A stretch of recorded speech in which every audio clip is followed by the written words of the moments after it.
Welcome back to Soundwell Guitar. On this lesson, we're going to learn to read music for the guitar but using the staff system, and we'll be playing it using our new technique, Apoyando.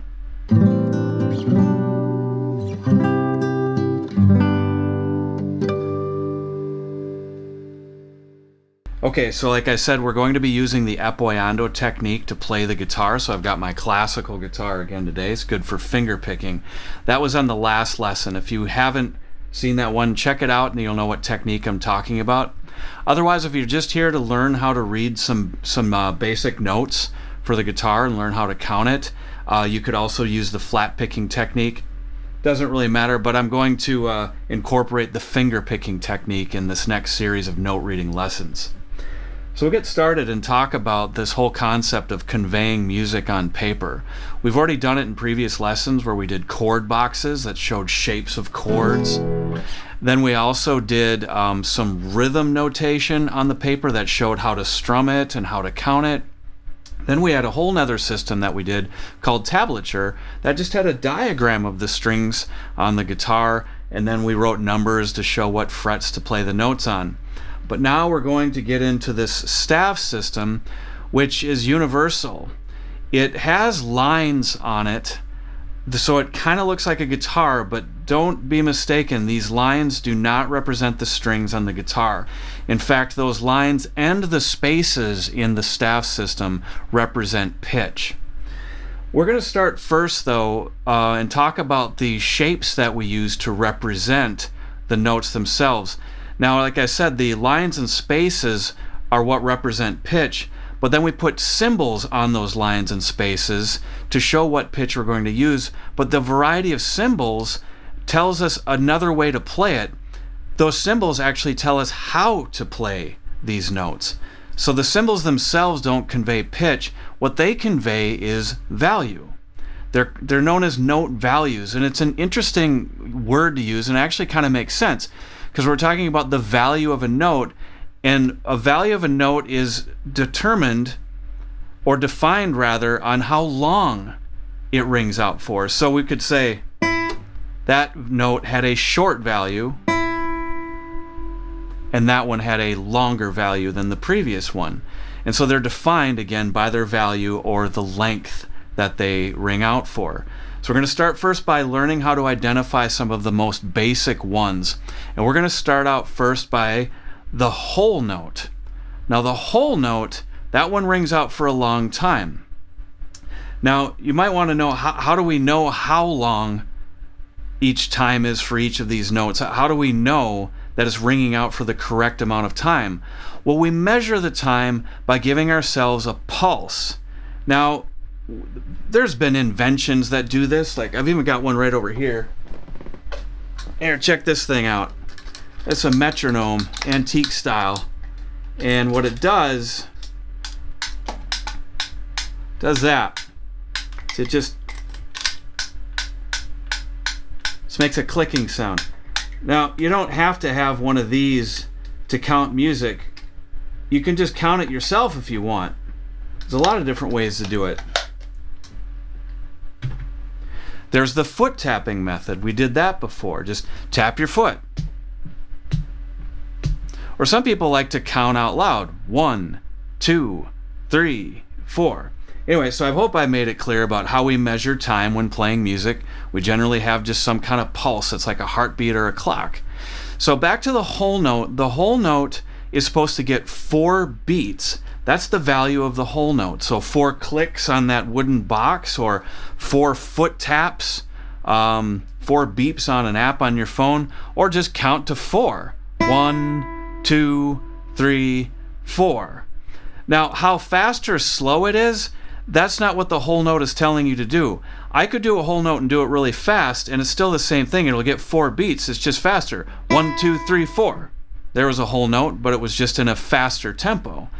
Let's stick with the slower tempos for now, though. I hope it's understood, though, that count, slow or fast, is really what determines the length of the note, and that is measured by the pulse that we get from our box or from our foot tap or our counting out loud. So again, back to the slow count, the whole note is 1, 2, 3, 4. Now all other notes will be relative to that beat, and it'll be relative to the same tempo and same beat, and that's how it's measured. So now we'll move on to another shape, and this one is the half note. This one gets 2 foot taps, or 2 counts, or 2 clicks. 1, 2. All right? Now we're getting even smaller. We're going to come down to the quarter note. This one looks a lot like the half note did, where it looks like a white club, but now this one just looks like an all black club. And that one gets 1 foot tap, just 1, and it's over. Okay, so now we get into actually conveying pitch on paper. The lines and the spaces are what represent the pitch. Now, if we were to go and place one of these notes, and why don't we just start by putting a whole note in the top space on our staff. Now what that represents is the note E. It represents the note E because it's in that top space. If I moved it into a different space or in a different line, that's changing the pitch. Although using the whole note symbol, it still gets 4 beats. But right now we'll just put it in the top space, conveys the pitch E, and it gets 4 beats. And here is how we play that note on the guitar. We play the first string, just pluck it and use your Apoyando technique, and you now have the pitch E. So when you see any one of those notes, the quarter note, the half note, whole note, written in that top space, you know that pluck the first string and you don't fret anything with the left hand. Now again, when we just wrote the whole note in there, that means that that E would get 4 beats. 1, 2, 3, 4. Okay, let's move on then. We're going to do another pitch. This time we're going to do F. And we'll get F by fretting our first finger on the first string, first fret. And I'm just going to bring that a little closer to the camera. You see that? There's my first finger on the first fret, first string. And when we pluck that, we now have the pitch F, and that's conveyed in the music by writing our shape note on that top line. Okay, we've got one more note that we're going to do on this lesson, then we're going to practice playing them and counting them. Our next note is on the same string, the first string. The name of this note is G, and we're going to go to the 3rd fret. See that? 3rd fret, first string, and where we have the pitch G, conveyed on our staff system by putting our shape note at the very top. It's sitting on the very top. Okay, so we'll start first by doing a simple exercise, playing our 3 notes, E, F, and G, and we're just going to keep it simple and do all whole notes. And those whole notes each get 4 beats.